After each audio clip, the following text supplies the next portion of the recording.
The goal isn't to eliminate conflict, it's to make conflict productive. And when you give smart people a process for productive disagreement, something wonderful happens. They stop avoiding the hard conversations and start leaning into them. Welcome. You're listening to This Leader, the podcast. If you lead people and are seeking the transformational, high-impact secrets that will lead to greater joy and fulfillment in your work, will optimize your team performance, and will help you create a happy, highly productive workplace, then you are this leader and you're in the right place. I'm your host, Claire Laughlin, and each week my guests and I will explore the mindsets, techniques, and actionable strategies that will help you build the career, team, and organization of your dreams. Because I believe no one should have to suffer in a dysfunctional workplace. Let's get started. Hi there. Hey, you know what I've been thinking about lately? Harmony. I mentioned this in a previous episode. When I came clean, I told you I'm a diehard harmony seeker. But while harmony or the idea of that may appeal to you, as it does to me, especially if it's something you don't feel you have enough of in your relationships, it can also hold us back as individuals and definitely as teams. I mean, think about it. What if, in an effort to achieve or maintain harmony, we're not having necessary conversations? What if we're not sharing our perspective on important matters that impact our organization or our outcomes or other successes? And what if we're hiding behind harmony and not allowing others to really know us? Or what if our commitment to harmony is so profound that we can't even see ourselves fully or accurately? Of course, it is absolutely possible that you're experiencing harmony and none of these dangers are present for you. So I don't want to demonize it. Today, I'd like to dive deeper and explore some of the reasons and some of the ways that smart teams might be holding themselves back if they shy away from conflict too much and they protect what Pat Lencioni calls artificial harmony. So let's imagine two extremes. At one end of the scale is unproductive or unhealthy conflict. It can be personalized, name calling, really bad patterns that don't lead to resolution, all kinds of stuff. We can have a whole other episode just on conflict dynamics. But the other end is artificial harmony. And artificial harmony is, like people just going along to get along, basically not saying things that need to be said, not addressing the issues that need to be handled, things like that. Somewhere in the middle, there's a balance point where people and teams can have productive, necessary conflict or disagreement without either avoiding important issues or devolving into those unhealthy patterns that threaten interpersonal relationships and slowly but surely destroy trust. Problem is, many people struggle with how to maintain that balance, like how to have productive and necessary conflict. So they gravitate toward artificial harmony, or they throw caution to the wind and they say insensitive or unproductive things under the guise of some rationale, like that's what it's come to, or that's the only way I can get the person's attention, or heaven forbid, something like I had no choice, that old, he made me do it or she made me do it type thing. And I'll admit, finding the right balance is hard. And we're not going to figure it all out today, but because there's many confounding factors that influence our conflict style, from things like the way we were brought up, to our personality, to the history we have with a person or a situation. And even the immediate context, of course, influences it. So today, though, let's focus and talk about something I see on executive teams fairly frequently. And that's the hidden costs of being overcommitted to harmony. So we'll talk about why smart, capable leaders sometimes avoid strategic conflict and what happens when we trade honest disagreement for polite agreement. And I always like to keep it practical, so I'm going to share several process-oriented strategies that, when used repeatedly, can help teams bridge the gap and grow accustomed to disagreeing and finding ways forward in healthy, more productive ways. So here's what I've learned after many decades of working with leadership teams. Most conflict avoidance comes from a really good place. Leaders who avoid conflict or who accommodate readily, maybe too often, they aren't being cowardly or lazy. They're trying to maintain relationships. They value their team members. They don't want to rock the boat or hurt anyone's feelings or create problems that don't need to exist. And who can argue with that? But here's the thing. We've gotten really good at telling ourselves stories that justify our silence. So think about it. Have you ever said any of these things to yourself? Like, oh, my opinion isn't that important in the grand scheme of things. Or, well, no one asked me, that kind of thing. Or, well, she's already made up her mind. No sense in arguing. Or, I don't have time to fight this right now. Or even, if I argue for my approach, this will all end up on my plate. Or how about this one? I just heard this the other day. This isn't the hill I'm going to die on. Another one, like, they don't want to change. Why waste my breath? Do any of those sound familiar? I mean, they do to me for sure. And these stories, they feel so reasonable in the moment. And, sometimes they're very, very true. But consider what happens when we consistently choose these narratives over honest engagement in the hard conversations. Well, first, when people give in too easily, they often haven't voiced their real concerns. So decisions get made without the benefit of that person's full thinking. Then, and this is the kicker, they might not fully support the chosen direction because they never really bought into it in the first place. They didn't have time. They didn't enter the conflict, so they didn't experience the full commitment. I mean, how could they? They never expressed those reservations that they had. They never worked through that stuff. So smart leaders can start disengaging, and this is tragic. When you can't have honest, strategic conversations, then people literally bring less of themselves to the job. They'll do their tasks, they show up to meetings, but you're getting, 70% of their smarts and passion. And the other 30%, they're holding it back to maintain that precious harmony. And this one really gets me. They agree publicly, but resist privately. They nod in the leadership meeting and then have a meeting after the meeting, or they deprioritize implementation, or they tell someone else about how frustrated they are when they could have spoken up about it in the moment. They complain to their own teams about the decision that, quote, the leadership team made as if they weren't part of that leadership team. And they create this weird us versus them dynamic where they position themselves as separate from those decisions that they literally agreed to. The irony here is in trying to preserve harmony, they actually create the conditions for more conflict. It's just underground now, which makes it so much harder to address and so much more destructive. And in addition, and we've got to talk about this, there's long-term personal costs of this accommodation and avoidance pattern. Because when you consistently tell your stories, tell yourself stories like this, like, oh, it's not worth it, or they won't listen, or, again, this isn't my hill to die on, something really insidious starts happening. First, as a leader, you've stopped investing. Not only are you pulling back from difficult conversations, but from your role entirely. Like, why invest your full energy and creativity when you've decided that your input doesn't really matter? Then, potentially, your career stalls. You might not even notice it. But think about it. Leaders who advance are the ones who can navigate difficult conversations, who can build genuine consensus, and who can make tough decisions with full team buy-in. And if you're stuck in accommodation mode, you're not developing those critical leadership muscles. And sidebar, let's say you're at the top of your game, like you are at the highest level in your organization, you're still sort of stalling your own personal growth. And finally, here's the part that breaks my heart.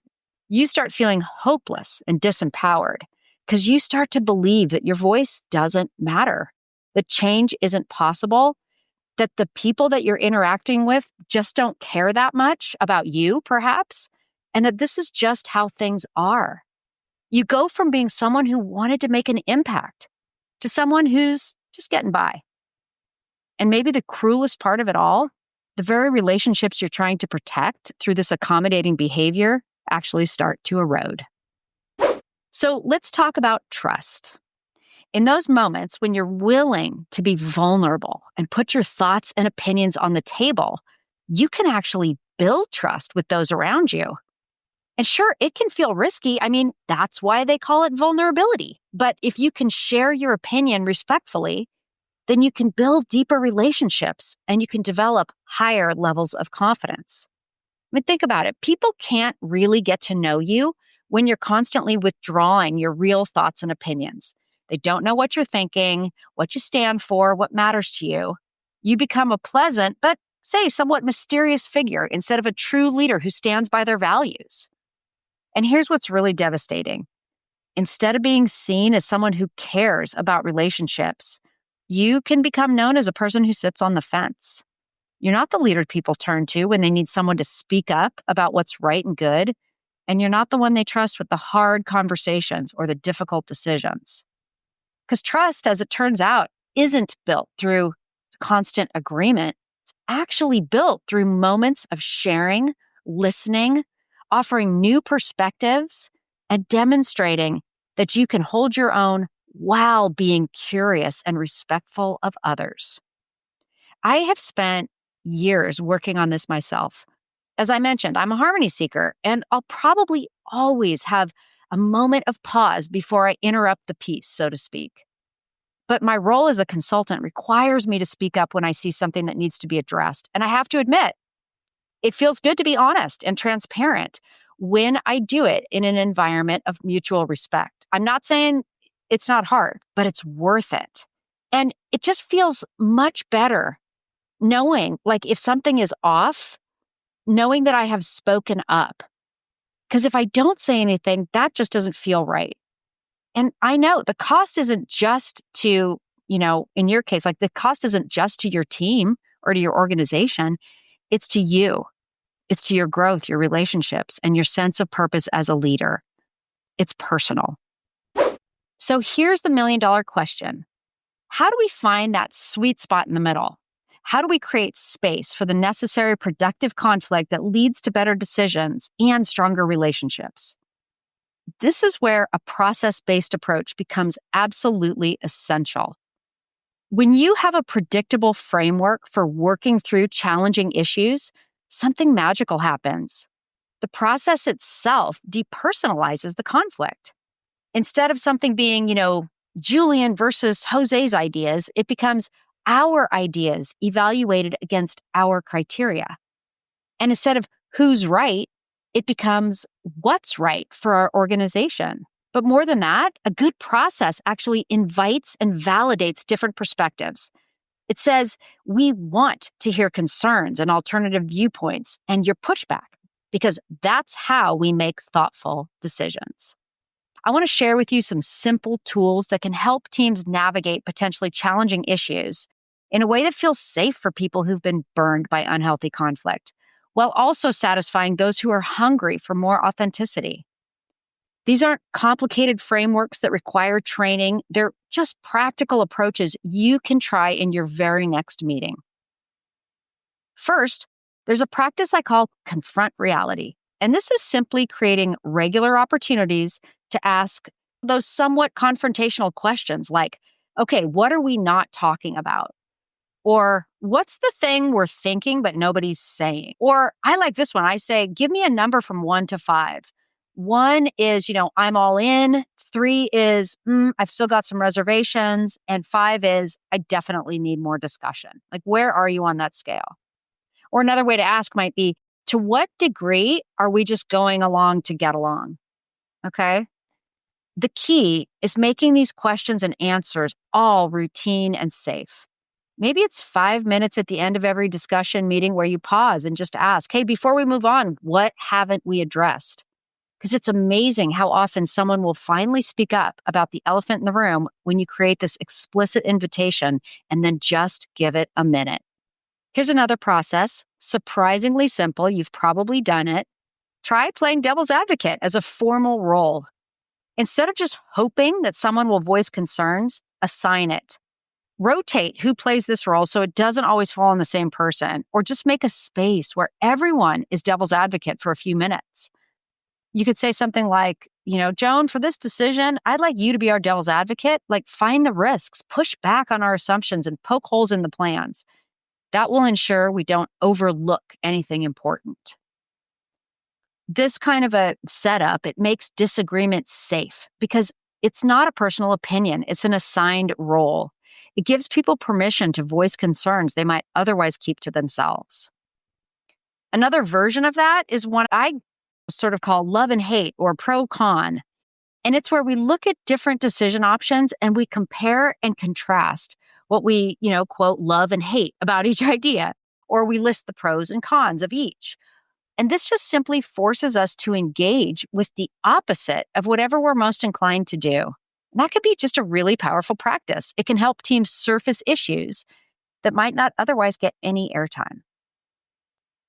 Okay, here's another process. It's using a specific model, like Jedi decision making. So Jedi is GEDI, and it stands for G is gather or generate, E is evaluate, D is decide, and I is implement. So you just walk through this model together. First, you gather information about the decision you're trying to make from multiple sources. Then you evaluate it using a predefined decision criteria. And then you decide, that's the D, and then you discuss implementation. What will we do from here? The magic really happens in that E, that evaluate step, as you establish your decision criteria before you start debating the options. So instead of just jumping in and arguing about which solution is best, you first agree on what best means. Like, is the best solution the lowest cost? Is it the one with the shortest timeline? Is it the one with the least risk or the greatest strategic alignment? What constitutes the best decision? If you could talk about that before you make the decision, it's really much easier. Once you've agreed on those criteria, evaluating the options is less personal and it's much more objective. Okay, one more. Build risk mitigation planning into your process or a risk assessment. This is brilliant because it actually rewards people for pointing out potential problems instead of punishing them when things go wrong or feeling a sense of disappointment when something goes wrong. When you're making any significant decision, I want you to spend time asking, what could go wrong here? What are we not seeing? What assumptions are we making that might not hold true? And then create specific plans to address those risks. This changes the entire dynamic because instead of people staying quiet because they don't want to be negative or create conflict or shoot down somebody's ideas, they're actively encouraged to surface concerns because it makes the plan stronger.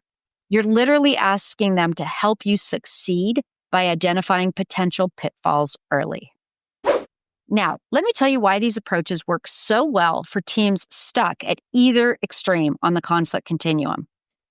These tools create structure and opportunity without being rigid. They give people who've been burned by toxic conflict a predictable and safe way to engage in disagreement. And they give people starving for authenticity a legitimate path to surface real concerns and different perspectives. But most importantly, they shift the focus from personalities to process. It's not about who's right or wrong. It's about following a method that helps the team make better decisions together. The goal isn't to eliminate conflict, it's to make conflict productive. And when you give smart people a process for productive disagreement, something wonderful happens. They stop avoiding the hard conversations and start leaning into them. So, here's what I want you to try this week. Think about your own team and where you might be on the conflict continuum. Do you have unproductive conflict, or are you experiencing artificial harmony? Really think about it because it can be hard to trade in camaraderie for conflict. So notice the stories you're telling yourself. Do you hear yourself saying things like, I don't have time for this debate, or this doesn't really matter? Examine those stories and ask yourself, in what ways might these stories be limiting me? Then pick one of the process-oriented tools I've shared and try it. Start small. Maybe it's just suggesting one of those confront reality questions on your next team meeting or offering to play devil's advocate in an upcoming decision. The beautiful thing about these approaches is that they give you permission to voice concerns without being confrontational. And in doing so, you're actually welcoming different perspectives. Remember, your team's desire to maintain harmony comes from a good place, but the healthiest teams work through disagreement together. That's it for today. Thanks for listening, and until next week, go lead the way. I hope you've enjoyed this episode. To learn more about my services and for lots of free resources and additional tools to enrich your journey, visit my website and subscribe to my newsletter at clairelaughlin.com. If you have a question about leadership, teams, or organizational culture you'd like me to address on the podcast, please reach out to me at support@clairelaughlin.com and connect with me on social channels @ClaireLaughlin Consulting. Until next time, lead the way.